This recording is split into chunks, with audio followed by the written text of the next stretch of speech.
अस्सलामुअलैकुम नाज़रीन, इस वीडियो में हम बात करेंगे वॉल्यूम 156 के पार्ट 1 के बारे में। एपिसोड के शुरुआत में काई कबीले में उरहान, अलाउद्दीन और सिपाही भेड़ों के पास खड़े होते हैं। उस्मान साहब के इशारे पर जेर कुतई आगे बढ़ते हुए कहता है, या हई, मैदान से एक अजीम काफिले की आमद है। बोझ ना उठा पाने वाले का कोई इलाज नहीं। नौजवान सबसे आगे होंगे, सुस्त सबसे पीछे होंगे। रास्ता बनाएं, भेड़ कंधों पर उठाए वो आ रहे हैं। यह सुनकर उस्मान साहब कहते हैं, चलो देखते हैं कि कबीले में सबसे तेज कौन है। इसके साथ ही सब सिपाही भेड़ें कंधों पर उठा लेते हैं और जरकुतै के तीर छोड़ते साथ ही सब दौड़ पड़ते हैं। भागते भागते एक सिपाही के धक्के से आयकुत खेमे के अंदर जा गिरता है। ये देखकर उस्मान साहब, बाला खातून और मलून खातून बहुत हंसते हैं। और हान सबसे आगे भाग रहा होता है, अलाउद्दीन उसके पीछे होता है। भागते भागते ओगोज भी धक्के से गिर जाता है। कबीले के लोग भी इस दौड़ से लुत्फानंदोज हो रहे होते हैं और अपने पसंदीदा सिपाहियों के हक में नारे लगाते हैं। दौड़ का इख्तिताम उरहान की जीत के साथ होता है। वो अलाउद्दीन के साथ पर जोश अंदाज में हाथ मिलाता है तो अलाउद्दीन उससे कहता है, मैंने तुम्हें जीतने दिया क्योंकि तुम्हारी शादी है भाई, वरना मैं जीत जाता।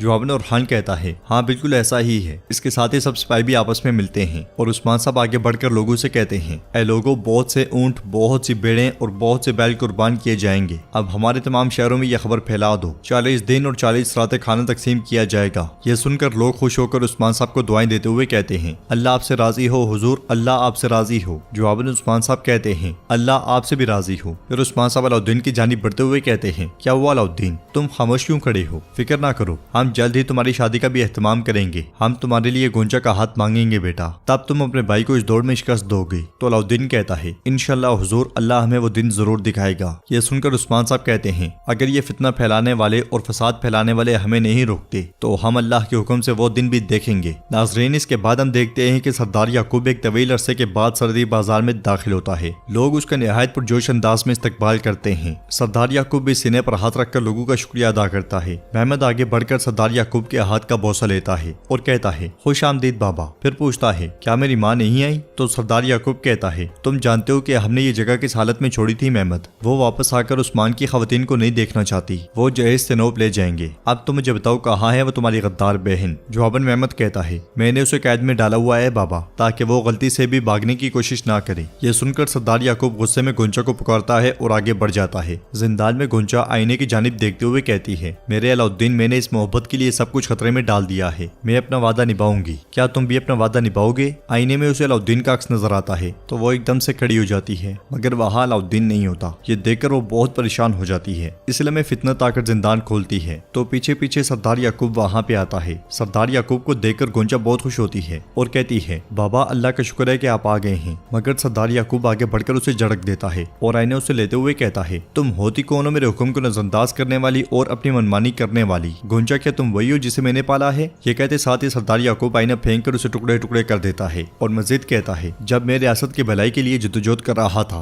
अपने मुस्तकबिल की खातिर, तो तुम कैसे मेरे दुश्मन के बेटे से प्यार कर सकती हो? हाँ, मेरी बेटी रियासत की बका के लिए जो जरूरी है वो करेगी। तुम जानदार के बेटे अहमद से शादी करोगी। गोंचा गुस्से से कहती है, बाबा बस बहुत हुआ, मेरा दिमाग अभी तक होश और हवास में बाकी है। मैं अलाउद्दीन साहब से मोहब्बत करती हूँ, चाहे कुछ भी हो जाए। मैं मर जाऊंगी लेकिन कभी किसी और से शादी नहीं करूंगी। सरदार याकूब चिल्लाते हुए कहता है, बकवास बंद करो। वो गोंचा को मारते मारते रुक जाता है और मजीद कहता है, तुम जानदार के बेटे अहमद से शादी करोगी, जल्द ही तुम्हारा मंगेतर यहाँ आ जाएगा। जाओ और उनके सामने पेश होने के लिए अपनी शक्ल ठीक करो। ये कहते साथ ही सरदार याकूब पलटता है तो गोंचा कहती है, मुझे अपनी माँ पर गुस्सा आता था लेकिन ताकत ने आपकी आंखों को भी अंधा कर दिया है बाबा। बाबा, मैं आपको नहीं पहचान सकी। जवाबन सरदार याकूब गुस्से में उसका हाथ पकड़ते हुए कहता है, असल में तुम्हारी आंखें हकीकत देखने के लिए अंधी हैं, लेकिन मैं अंधी आंखें खुलवाना जानता हूँ। अगर तुमने दोबारा कोई गलती की और हमें शर्मिंदा किया तो मैं कसम खाता हूँ कि मैं तुम्हें और अलाउद्दीन को मार डालूंगा। अब मेरे सामने से हट जाओ। ये कहते साथ ही वो गोंचा को धक्का देकर जमीन पे फेंक जाता है। गोंचा परेशान होते हुए जमीन पर से आईना उठा लेती है। काई कबीले में उस्मान साहब अपने बेटों और सिपाहियों के साथ आगे बढ़ते हुए कहते हैं, हमारे सामने सबसे बड़ी रुकावट दरमियान और जानदार कबाइल का इत्तेहाद है। तो उरहान कहता है, वो मंसूबे बना रहे हैं, शादी पर भी आते हैं। वो जानते हैं कि आप शादी में कोई तोहफा कबूल नहीं करेंगे और आप सिर्फ सरदारों की वफादारी का मुतालबा करेंगे। जवाबन उस्मान साहब कहते हैं, बिल्कुल ऐसा ही है। वो सरदारों के जहनों को तब्दील करने की कोशिश करेंगे, वो दिखावा करने आएंगे। यह सुनकर अलाउद्दीन कहता है, सरदार याकूब, वो हमेशा से चुपके से काम करता है। उस्मान साहब कहते हैं, हम अपने भाइयों का खून बहाए बगैर इस इत्तेहाद को खत्म करने की कोशिश करेंगे, लेकिन मेगाजा के लिए तैयारियां जारी रखो। वो कुछ भी कर ले, हम अपनी फतह से बाज नहीं आएंगे। इसलिए मैं सिपाही बेसुंगुर एक खत लाकर उस्मान साहब को देता है। खत पढ़ते हुए उस्मान साहब कहते हैं, उन्हें कोनूर मिल गया है। कोनूर ने जो सोना चोरी किया है उसकी कीमत अदा करेगा। उरहान, तुम कबीले में रहो, शादी शादी में मेहमान आएंगे, हिफाजती इक़दामात इख्तियार करो और अलाउद्दीन तुम सरहदी बाजार जाओ, सरदार याकूब का इस्तकबाल करो, जरूरी मालूमात हासिल करो, कोनूर से मुकम्मल हिसाब लिया जाएगा, जरकुता सिपाहियों को तैयार करो। ये कहते साथ ही उस्मान साहब आगे बढ़ जाते हैं। नाजरीन, इसके बाद हम देखते हैं जंगल से सरदार जानदार अपनी बीवी और बेटे के साथ सरहदी बाजार की जानिब रवाना दवा होता है। इस लम्हे सामने से उसका सिपाही वहाँ पे आता है और सरदार जानदार की बीवी अपने बेटे से कहती है, जिंदगी में अल्लाह ने मुझे हर वो चीज अता फरमाई जो मैंने मांगी थी। एक होशियार सरदार और एक बेटा जो अपनी माँ की बात सुनता है। घोड़े से उतरने के बाद सरदार जानदार उस सिपाही से पूछता है, मुझे बताओ मेरे बहादुर, क्या तुमने वो फर्ज पूरा किया जो मैंने तुम्हें दिया था?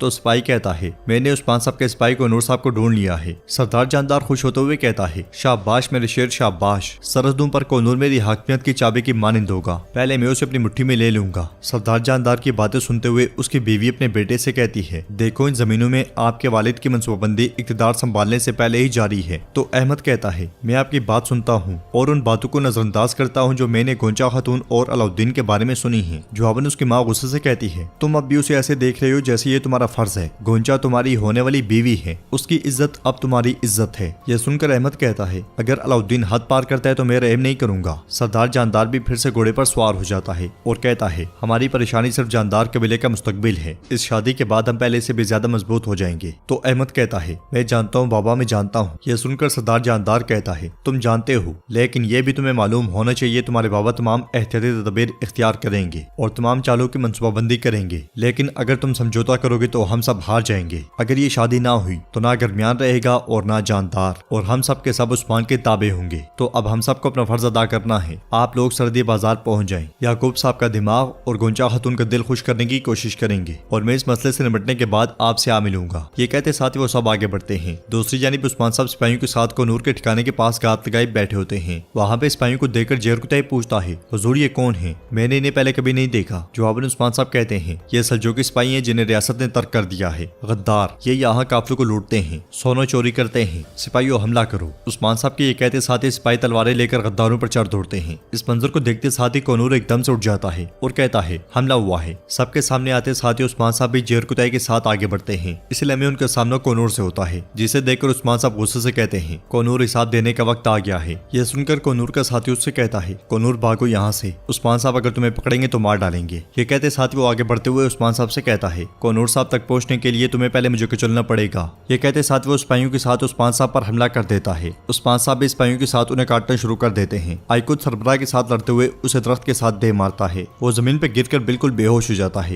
ये देखकर कोनूर वहाँ से भाग पड़ता है। उसे भागता हुआ देखकर उस्मान साहब उसके पीछे आते हुए कहते हैं, कोनूर कहाँ भाग रहे हो? ये कहते साथ वो सब कोनूर के पीछे जाते हैं और नाजरीन एपिसोड भी इख्तिताम पजीर होती है। अगर आपको वीडियो पसंद आए तो वीडियो को लाइक करें, चैनल को सब्सक्राइब करें और बेल आइकन पर लाजमी से क्लिक कर दें। इंशाल्लाह मिलते हैं नेक्स्ट वीडियो में। तब तक के लिए रखें अपना और अपनों का बहुत ज्यादा ख्याल। अल्लाह निगहबान।